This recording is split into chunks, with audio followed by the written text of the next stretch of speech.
I'm Lee Camp, and this is the Moment of Clarity show, coming to you live from... Where the fuck are we?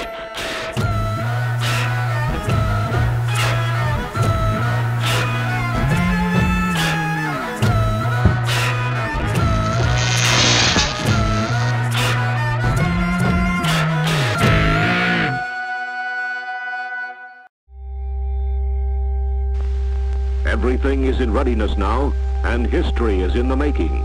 Observers at sea impatiently await the blast. 0 hour rapidly approaches, and cameras start to... You know one of the most powerful weapons the government can use against us? It's not missiles or gas or propaganda or even threatening to release all the nude TSA body scanner images of you as Christmas cards. Nope, it's boredom. When evil stuff is boring, people don't give a shit. Boring evil is the worst. People care less than Vladimir Putin at an Amnesty International convention.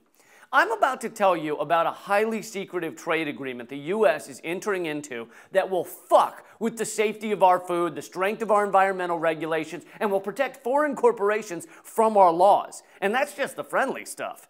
It's called the Trans-Pacific Partnership. And see, I knew it. You fell asleep. Wake up, motherfucker. God damn it. Every time I try and explain this to people, they faceplant right in their French onion soup.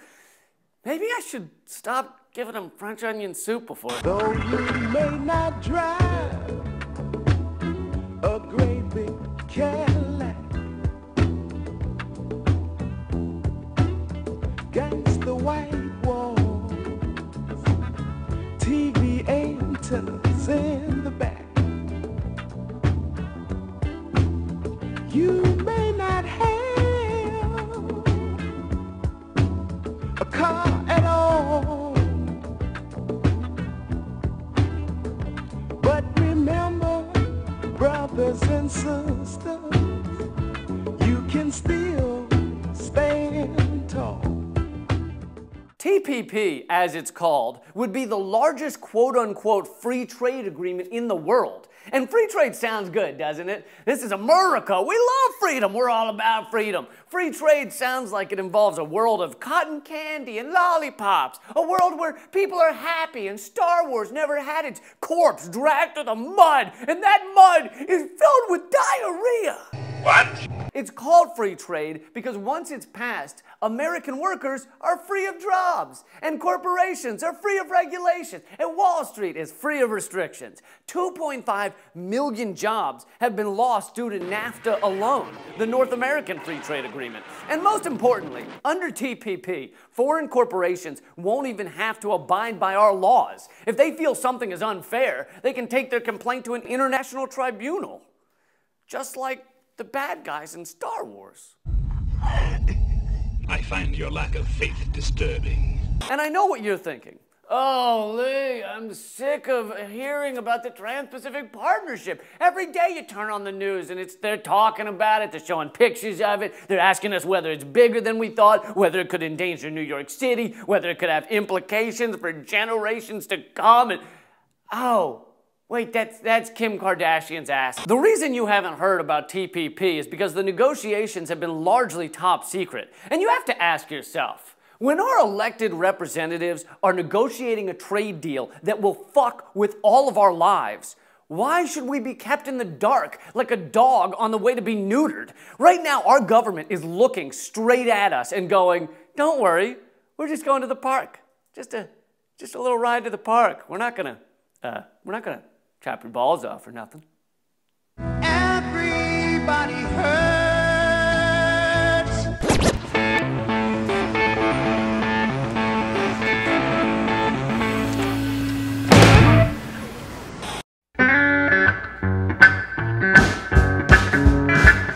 How do you expect America to be competitive with other countries if you're against every trade deal?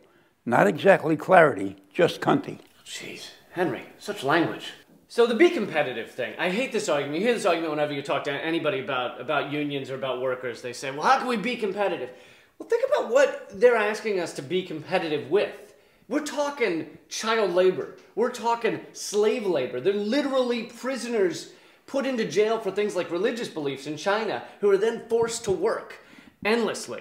I mean, there was a note left in a Kmart decoration recently from one of those slave laborers saying, please help me. That's what we're asked to be competitive with? Is that the kind of work we should be doing? Well, I remember when I worked for a garment factory for union wages. Offshore plants, Mexico, Puerto Rico, they made less than half of what we did without a union. Oh yeah, and you were asked to be competitive with that. Exactly. Wait, can I bring something up? Yeah, please, John. If that's the case, we really can't compete with those wages according to you, because if everyone else is using it, and including outsourcing a job without any tariffs or taxes on it, what would make a company decide to do that? There is no reason. If you can get cheaper labor, usually that's what they go for. Exactly. That's why I'm arguing against these trade deals that allow them to simply export all of these jobs to people that will work for pennies on the dollar in horrible conditions. And it's not just the amount of money they're getting paid. Even if these workers were getting paid the same, it's that these companies, these corporations are allowed to pollute endlessly and treat them like shit. How are we going to bring the jobs back to America if that's the case? 4 words, John. Vote with your wallet. Buy stuff from corporations and companies and factories that have good business practices, that treat their workers well, that pay a living wage. You're with me on this one? I'm with you on this one. All right. John, you got anything to add? The same issues that were on the table in the Protect IP Act are now on the table in the negotiations about the Trans-Pacific Partnership Agreement. Open Gungan style. Gungan style. Oh. I'm sick of the right-wing greed pirates dominating the aggressive use of language to get their way. You know what I mean? Like, it's not called Let Companies Pollute the Skies Act, it's called the Clear Skies Act. And they don't call it earned benefits, they call it entitlements. So it's about time we created some words of our own. Recently, Walmart tried everything they could to plant their fat ass near the site of famous ancient pyramids in Mexico. The city officials said no again and again and again, and ultimately Walmart bribed a lower level official to quietly change the zoning map. Walmart did not give up their evil pursuit, no matter how many roadblocks they came across. So they had good dick-to-itiveness. It's like stick-to-itiveness, but when you're being a dick. So remember that, kids. Dick-to-itiveness.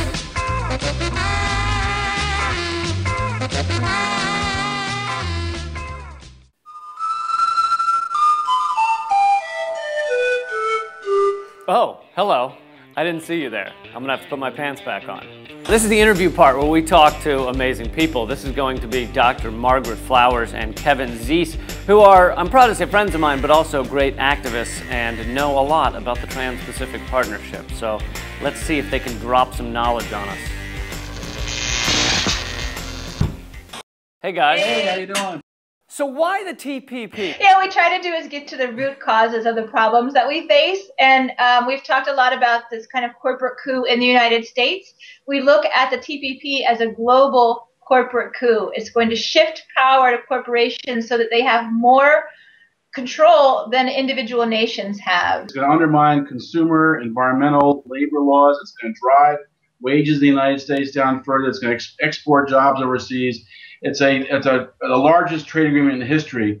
This is a big step for the corporate government to take control of the world. This is, when you have a trade tribunal regimen that becomes the world law on how trade occurs, that's essentially saying corporations are in charge of world government. It's going to be the corporate global coup, and we need to stop it now. We can do that. Why is there so little mainstream coverage of the TPP? I mean, I feel like with NAFTA, there was at least some coverage. Like people were talking about it in the public sphere. Because now the people know that NAFTA was a really bad thing. It is absolutely true that NAFTA was a mistake. And I've seen the effects of it, and so they're on to the game, and they'll see that the TPP is NAFTA on steroids. As you know, many people on the left still believe to some extent in Obama, and I'm just wondering, in your opinion, is this the type of thing where Obama is actively pushing for the TPP, or is it more like he's throwing a bone to corporations and, I'll look the other way and let them have their profits? This is much more than a bone. This is throwing a whole cow to the corporation. This is like a giant. And yes, Obama is pushing this. We've directed our teams to finalize this agreement in the coming year. It is an ambitious goal, but we are optimistic that we can get it done. I mean, it began under Bush, but he did nothing with it. When Obama came in, he started the negotiations up again. He was at a Democratic convention saying he's going to stop outsourcing jobs, while at the same time they were negotiating a TPP in Leesburg, Virginia, which is going to be a major outsourcer of jobs. This is Obama at his worst. This is corporatism. This is Wall Street. This is big business taking control of the global economy. And Obama is the main facilitator of this. He is pushing this aggressively. So why is it that you two don't want America to be competitive? Don't you want us to be competitive against? How can we compete? Well, competing with Chinese labor camps and competing with Vietnam, where the average income is $1,000 a year. That's going to be the kind of competition that's going to ruin the United States and make it impossible for Americans to survive. Clearly, guys, there's a lot to unpack with the Trans-Pacific Partnership. What do you feel is the scariest aspect of it? Yeah, I think the scariest thing is that if a corporation wants to set up business in a country and that country has a law that undermines expected profits, that corporation can sue the country to get those expected profits. So, right now there's a case of a company in Delaware suing the Canadian government for $250 million because they banned fracking, and this company wants to frack. What can, the average person do to help stop this? This is such an important issue, and I really urge people to go to the websites flushthetpp.org, citizenstrade.org. There's a lot more information to this. It's much more than a trade agreement, so please go to those websites. Thank you, guys. That was Margaret Flowers and Kevin Zeese, amazing activists and know-it-alls, apparently. There's still time to stop this. Check out the websites, tell your friends. Although, take it from me, don't give them French onion soup beforehand.